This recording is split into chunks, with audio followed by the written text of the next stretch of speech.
Welcome back to the final hour of the Don Carpenter Show on News Talk 1270 KIML.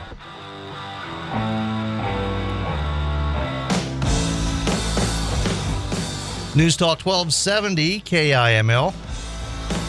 Don Carpenter Show. Welcome back to the program. It's 9:07. And we're joined in studio by Scott Clem, a Republican candidate for House District 31. And first off, welcome back to the program. It's always good to have you in studio to discuss some of the things that are going on. Well, thanks, Don. I'm glad to be here again and appreciate you allowing me to come on. And yeah, just off the heels of the primary victory and now the Republican candidate for House District 31. So excited I'm excited for November to be here. I don't want to say I'm burnt out of campaigning, but I'm ready for it to be over. And I will say it seems like just yesterday we were doing the election night coverage, and I don't think we've talked to you since a primary election night. I mean, how was that going for you? I mean, you've run for office before. Obviously, the results a little bit different this time. I mean, do you? What was it exciting? Was it frightening? I mean, I can't even imagine running for office, so I'm not quite sure how the process is on that night. Sure. Well, it was as I said before, it was a nail biter, and we knew that going into the election that day. My opponent and I did a lot of the same things, and running for office the first time, it gave me It showed me a lot of problems that I needed to capitalize on, and that's what we attempted to do. So we did a lot of things differently, or I did a lot of things differently the second go around as far as campaigning, and it paid off. But one of the big things that we did was we went door to door, and we canvassed. There's only two precincts that I didn't hit, and out of all the precincts that were counted that night in my district, those were the only two that I lost. So every precinct that I campaigned in, I won, which tells me that was a big part of the success. Well, and especially in a town like this, where everyone kind of knows one another, and politics is very personal around here. Name recognition and having shaken hands with the candidate does still count for things. It's kind of a throwback to the old ways of doing things, which has its pluses and minuses. But sure. If you're able to get out and shake a lot of hands, that definitely helps. Yeah, and I think that's the way that it should be. Anyone who's elected to office is accountable ultimately to the people. And so when the public is engaged and when the public is involved, I think you have the makings of a better representative government, the way that it should be. Well, and I think the system here in Wyoming, where we have a citizen legislature, that does help a lot, because the people that are serving, they all have day jobs. You work over at the Yes House. There are people in the legislature that are lawyers, that are doctors. They just work in the oil fields. There are people that do a million different jobs, and I think that's the natural way that a state legislature should be. Sure, and ours is a part-time legislature. That's not to say that the work necessarily is part-time. It just means that they meet, only part of the time during the year, and it is a sacrifice for those who, especially in the state legislature. The pay's not that good. It's not the greatest, but people don't do it for the pay. They do it seriously for those who are running for a state office, in particular for the legislature, whether it be Senate or the House of Representatives. They're doing it because they want to serve the public, because there's not a whole lot of benefit to it as far as financial benefit, and plus this next session, for instance, you're gone 8 weeks out of the year, so that's 8 weeks where you have to put your job on hold. You need to make sure that your employer is going to be okay with that. 8 weeks where you're not getting your normal pay rate. In fact, you might actually be taking a pay cut by going down to the legislature. They do pay you, it's about $150 a day. But for some, they make much more than that. So for some that work in the legislature, it really can be a sacrifice. But again, they don't do it for the pay. I don't think they do it for the prestige. They do it because they really care about our system of government. Well, and contrast that to a state like California that has hundreds and hundreds of legislators, and each of them make $120,000-$130,000 a year. I mean, that, and plus, they retire to be lobbyists. I mean, that's not really the way things are in Wyoming. And of course, that's partially because we're a smaller state, but I do think that's because the constitution of the state is set up in a way that's more conducive to that kind of legislature, which, if you were to ask me, I think is the more natural way to do things. Well, sure. And if you look at those states that do have a full-time state legislature, and there's only a handful of them. Now, a lot of states have some kind of a hybrid, where it's not so much full-time, but it's not part-time either. It's a little bit different. But states like, for instance, Michigan. My dad lives in Michigan, and of course they have full-time legislators. I think they get paid, I think it's $80,000 a year. But you see what kind of messes those states are in. Most of those states, if not all of them, are running deficits. Most of them have debt, up to their eyeballs. And so Wyoming's not like that, and we're fortunate in that regard. Well, professional politicians, they'll always mess something up if you give them a chance. Sure. So how's the campaign been going along after your primary victory? It's been good. Other meetings and whatnot. We do have another forum coming up in the future. I'd have to check my email again, and that will be with my Democrat opponent. So excited to have that forum, and I think the last time that he and I were involved in a forum was the original forum from the League of Women Voters in association with Basin Radio Network and the City of Gillette. That was down at City Hall. And that's still up on the web too. I think you can go to the City of Gillette's website and you can see that. And that included the Republican opponent I had at the time, and then our Democratic opponent as well. So the campaign has been going well. I can't complain. Have a lot of support. I don't think this is going to be smooth sailing by any means. I know this is a heavily Republican district. But I'm not taking that for granted, and that's what I've told a lot of people. So, a lot of people speak as though I already have it, and that's just not the mind frame that I have. I take my opponent seriously and doing everything that I can to secure this election. Well, and again, I think that's a healthy attitude to have. You can never take any election for granted. I mean, if anything, we probably learned a little bit about that on the primary election night. I mean, there were a few upsets in there, and as soon as you start taking any election for granted, I mean, even I think the registration is 9-1 Republican versus Democrat in Campbell County. Democrats still get elected every once in a while, so it's not something you can ever take for granted. Sure, and there's two opposing philosophies there. The Republican philosophy and the Democrat philosophy. They're two different things. But the candidates are different. And sometimes candidates break away from the fray or break away from the mainstream. I don't perceive that to be the case so much in this race. But again, I don't know. There's some things that I don't know about my opponent. I just know where I stand. And those are conservative values. Those are Republican principles, and those are things that people in this area really care about, especially when it comes to things like energy.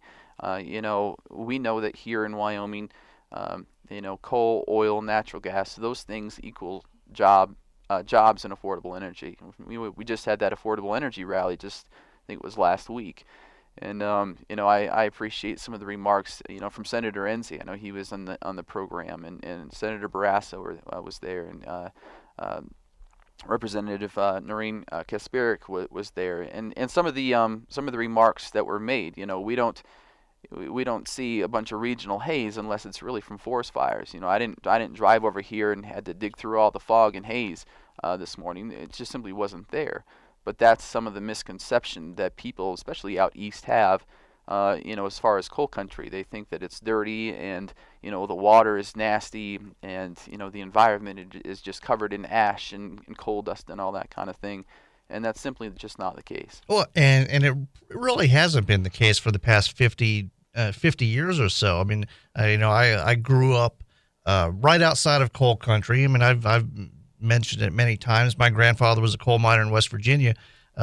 Maybe 50 years ago, you would see coal plants pouring out black smoke and leaving a film on everything in town. But that's just not how it works anymore. And I think that's part of a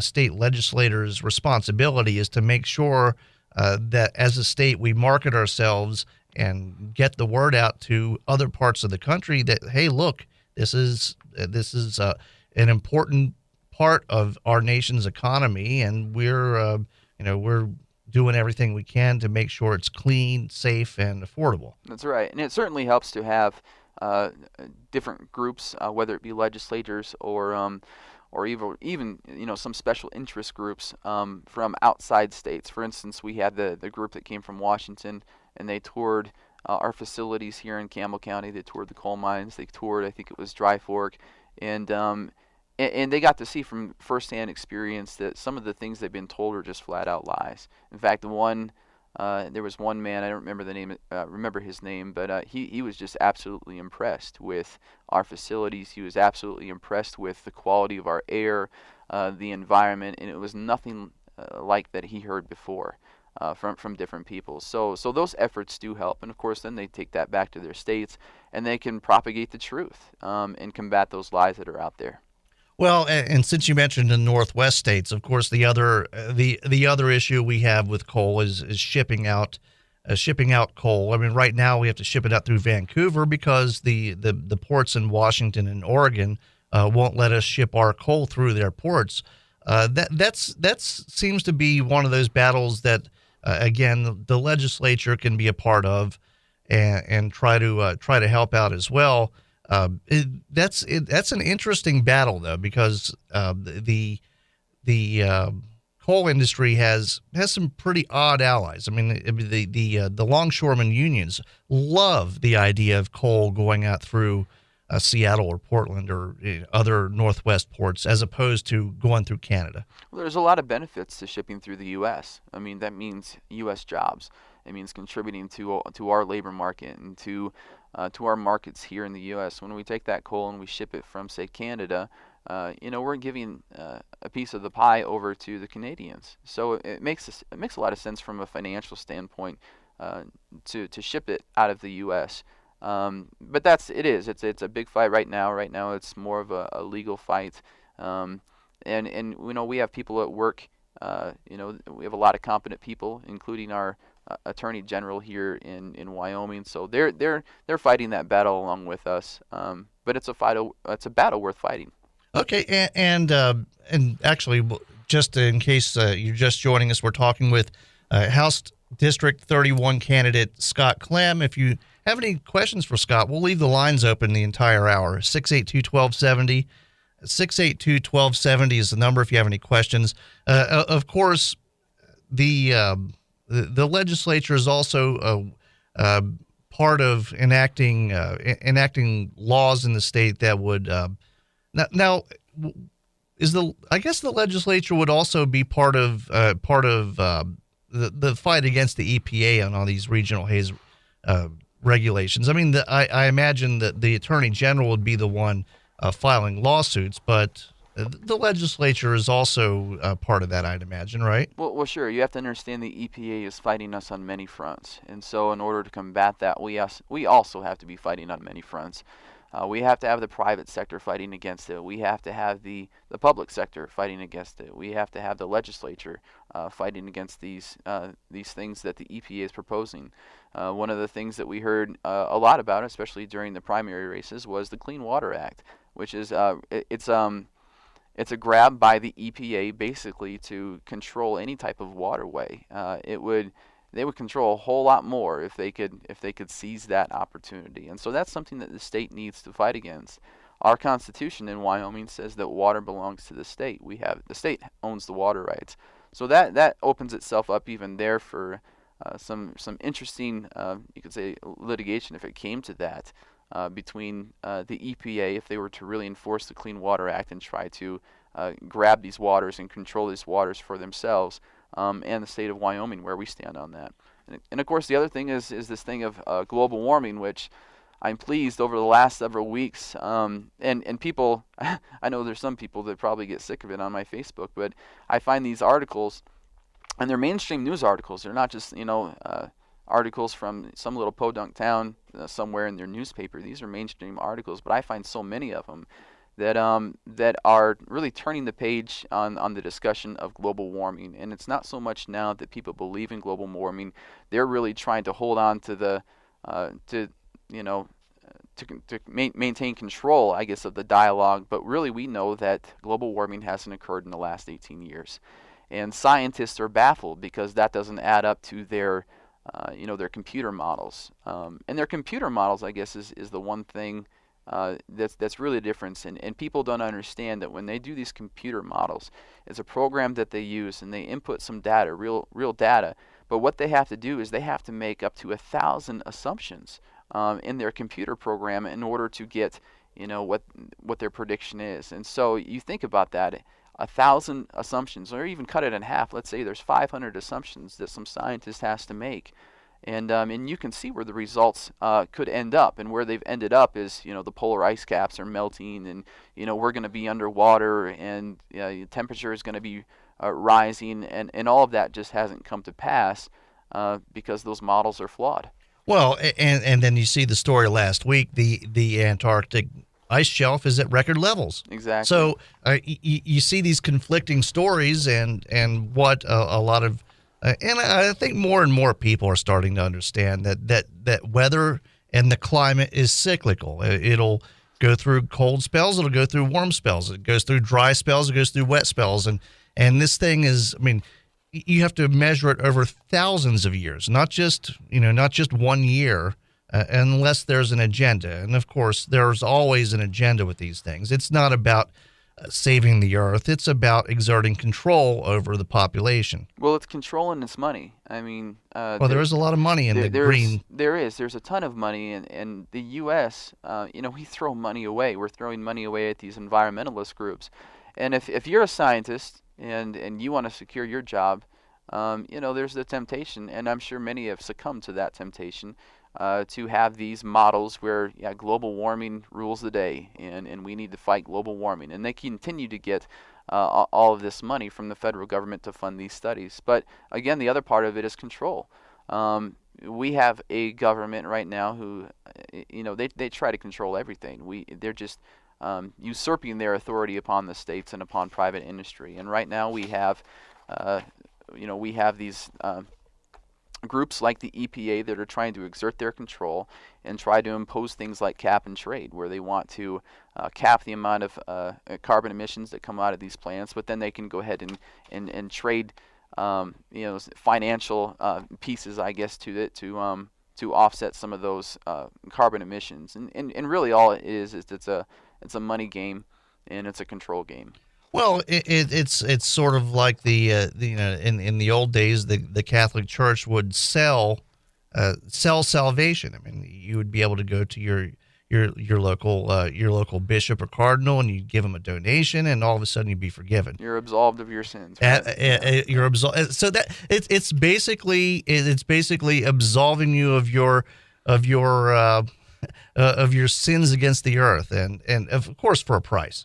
Exactly. I have this article I brought in. I was sharing with you, Don, even before we were on the air.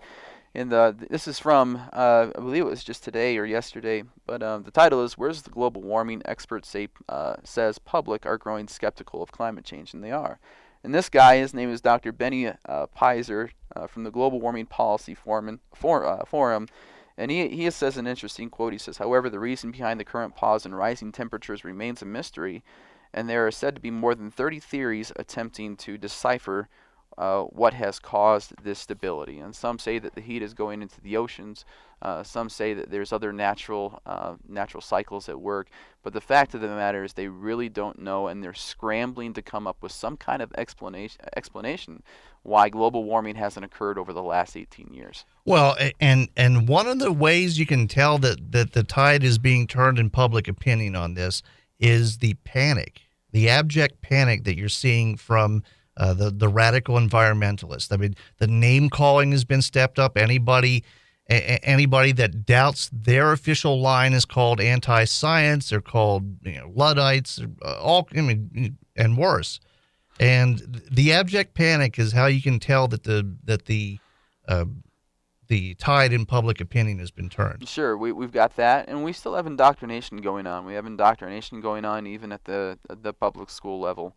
There was an article, I'm not going to name the person, but there was a letter to the editor a week or two ago written by a lady, and in my understanding she's a 7th grade science teacher, really pushing this thing of global warming. And the thing is I don't care if it's private school, public school. I hope that kind of information isn't being propagated in the classroom, that they're sticking to the facts. And if they stick to the facts of the matter, then they can see that global warming hasn't occurred in the last 18 years, despite what you want to think. Those are the facts. And but we have those in the schools who are ideologues and who are pushing that kind of information. And unfortunately, that has a big influence on our children. That's one of the problems with the next generation science standards that the state shot down. But that goes along with the Common Core curriculum. And part of the next generation science standards was that coal contributes to carbon emissions. They say that especially these coal-powered fire plants that were one of the biggest carbon emitters. And that contributes to global warming, which we know is simply not true. It's ideologically driven. And so, I applaud the state for shooting down those next generation science standards, and I hope we never see the day where we adopt those. And that's something that I would fight against in the legislature. Well, and of course, since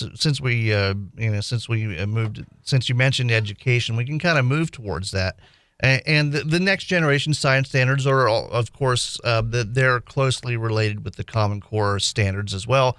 The other part, and I don't think we've ever talked about this, and I know you want to talk about it a little bit. The other part of this increasing federalization of education is data collection on students, and there are some serious privacy concerns, aren't there? There is, and that stuff you have to really wade through. There's a lot of information there, but kind of the gist of it is this: we do have some national laws, FERPA and HIPAA in particular, that do protect privacy information, personal identifiable information for students. The problem is I know FERPA has recently changed. They call it, they're changing their regulations. They really fundamentally changed their law. And what it did is it lessened the restrictions of what can be shared as far as personal identifiable information. And it adds more ambiguity. Really, all that simply means or equates to is we have schools that, or districts or states that adopt this Common Core. They have to go along also with something called P through 20 longitudinal data systems. And that's really preschool and through the early working years, 20 years old. And they collect a bunch of data. Well, the problem right now is that data can be shared not just with schools. If you were to change schools or something, they could transfer that data, your personal information, your grades, transcripts, all of that kind of stuff. You apply to a college, that information can be shared too. But now that information can be shared with more than just schools. It can be shared with the Department of Family Services. It can be shared with the Department of Workforce Services. And there's some serious privacy concerns there. Now, I know the state of Wyoming and our school district here in Campbell County in particular are working to secure the privacy rights of our students. And so that's something that I will continue to watch closely as well, because we live in a day and age where privacy is less and less and less. With the NSA watching us or monitoring our phone calls and our emails, or whether it's even the advancement of drones. We face a whole new era of privacy concerns, and that includes data collection as well and sharing information. And I, for one, I want to guard my students, or not my students. I want to guard my children's information. I want to be sure where that data is going, and I don't want my children's identity somehow being exposed. Right now, parents don't have the option to even opt out of data collection or sharing that information, which I think is wrong. I think parents should at least have the ability to opt out of their child's information being shared. But currently we don't have that, and that's something I'd like to see the legislature tackle. Well, and for those that might not think that it's a big deal, I mean, just think about it. I mean, everybody had that one class that they tanked in high school. You don't really want everybody knowing that. Or maybe, maybe you had a little bit of a discipline problem in high school. You don't really want everybody knowing that unless it's pertinent to. But you, right now, you have no say in that. Correct, and that's the problem. All of this information is being collected, from attendance records to your, what medications you've been given by the nurse, or what you take as far as what the nurse gives you at the school that you might have, prescribed at home or whatever it might be. Test records. There's discipline records. There's a slew of information that's being collected today that they want to use. Now, I understand that, the reasoning behind this. Obviously, the better data they can collect, the better they can refine their systems. However, we need to make sure that our children's personal identifiable information is kept confidential. And the more you open the door to sharing information, the more you really open the door for that data being breached or even accidentally, let something slip out that shouldn't slip out. Well, and again, I think that's an often overlooked part of this increasing federalization of education. We don't really we probably have a few minutes left. Of course, if you want to call and ask Scott Clem any questions, 682-1270, 682-1270 is the number to call. I did want to talk about some of the other things. Of course, you're preparing for the election. Of course, if you are elected, you have to be prepared to start serving in January. I mean, what are some of the other things that you've been studying up on? I mean, have you come across anything that's a glaring concern that you want to make sure that you get to as soon as you get started? Well, there's a few things, and we've touched on those. I've taken the time to read our committee meeting notes from the most recent committee meetings, and that's been good. Whether it be the Appropriations Committee or Education or Judiciary, and there's some things obviously that pique my interest. One of the things that we've been asked to do is to go ahead and choose 3 committees that we would like to serve on. Priority given to the first, second, and third. And so I've been trying to narrow that down of which committee I'd like to serve on. Obviously, education is one of those important things to me. And it's not so much, and this is one of the things that I've tried to come out recently and say, Common Core is really just a patsy for the real problem. And the real problem is what you mentioned, which is the federalization of education. People want to talk about Common Core and the curriculum and all that kind of stuff, and that's just a sideshow really to the real problem, which is the federalization of education. So that's a concern. But one of the most interesting meeting notes that I read here recently was the judiciary notes, and we've seen some of that in the community and papers and whatnot. One of those things is the restoration of voting rights, which right now there is a process for those who are nonviolent criminals after they complete their probation and parole, and I think it's 5 years after that. Then they could go ahead and submit to the parole board, the restoration of their rights. But the law would change it as such to where as soon as you are done with your sentence, your parole, and your prison time, if you have that you would automatically be given those rights back. And that's something that I oppose. Another thing was the death penalty. The death penalty has been talked about, whether we should just do away with it because it's harder and harder to get those chemicals, or should we go to a different method of execution. I'm for the death penalty. I think there are some crimes that deserve the death penalty, and I believe if we can't use those chemicals for lethal injection, bring back the firing squad, and I think that would be the best route to go there. Well, there has been some talk in some circles that the firing squad might even be more effective and even more humane. Whether you care about the humanity of taking out a serial killer or something like that. There has been some talk that the firing squad is an all around better method than these chemicals, because we've seen stories. If you don't get the right vein, if the chemicals are mixed wrong, if the guy has a bad reaction, there are a million things that can go wrong. Not a whole lot can go wrong with the firing squad. Yeah, not a whole lot. And I tend to agree with you. I think it can be the more humane way of execution. Obviously there's some things that I don't like about our current system. We have the death penalty, but a person could be sitting on death row for 30 years, which I think is appalling. With the amount of DNA evidence and crime scene investigation tools that we have today, I would like to see that reduced, whether it's 15 or 20 years that they sit on death row, enough time to get their appeals out. But really, it's just wasting taxpayer dollars. And unfortunately, there's probably more that actually die on death row just from old age or disease versus those that actually make it to the death chambers. And so there's that. And kind of going back to the restoration of voting rights, the reason I say I'm opposed to just automatically allowing nonviolent felons to have their rights restored is because you really need to look at it at a case-by-case basis. One of the things that the judiciary notes mentioned is we have no way right now in Wyoming to confirm whether or not a felon here in Wyoming also has a felony in some other state.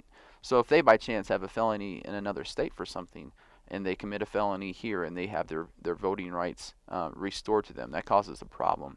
But I think it should be taken on a case-by-case basis, an individual basis. If you break the law, if you commit fraud, and fraud is a serious crime, you're robbing other people of money.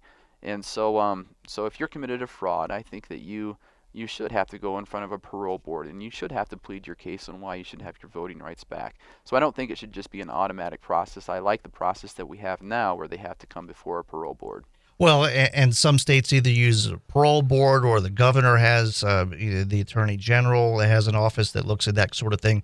Different states do it a different way, but you're saying that you would support just staying the way we are. Correct. So the system works all right. Mm-hmm. If it's not broke, don't fix it. Well, and this and the this along with the death penalty thing are issues that not a lot of people are going to have. I mean, I think we only have one guy on death row, but it's one of those things you have to have it in place to make sure that the system works right when you do need it. Sure, absolutely. Okay, and of course, I think there was one more item that you wanted to talk a little bit about. I understand there's also a pension that has a little bit of an issue that you kind of want to look into. Well, that was in the Appropriations Committee notes, and this is a Fireman's Pension Plan A, and in there we have an unfunded liability of $65 million, which goes back to the idea of pensions and our pensions, the best way for retirement and giving out those benefits. And that's something that the Appropriations Committee decided not to take up at that time. That's something that they will have to look at in the future. I mean, $65 million is not a small number. It's nothing to wink at. And it's unfunded liability, which means that the funds aren't there right now to secure that. So the state, in particular, probably the Appropriations Committee, is going to have to be creative and look at different ways to make sure that liability is funded and that we don't put ourselves in that position again. Okay, and we're almost out of time here, but I want to make sure we get the information out for you. If anybody's interested and they want to ask you about any particular issues, or they want to talk to you about anything regarding the election, how can they get a hold of you? Sure, they can reach me by my phone.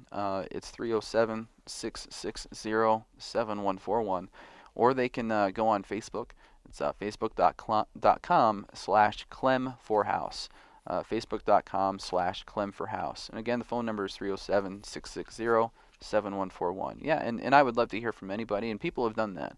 They've reached me either over on Facebook or even through phone, email, whatever it might be. You can also reach me by email. It's just Scott Clem at live.com, and you can reach me that way as well. Okay, and I'm sure you'll be out and about shaking hands for the next I'd say 4 weeks. You know it. That's correct. And I don't envy that task. It's especially for me since I'm a germaphobe. But it can it's fun. It really is, and I enjoy talking to people and listening to their concerns. That's been the best part about it. That's something I do enjoy. Well, and that's the great thing about politics here. It really is. I mean, it's.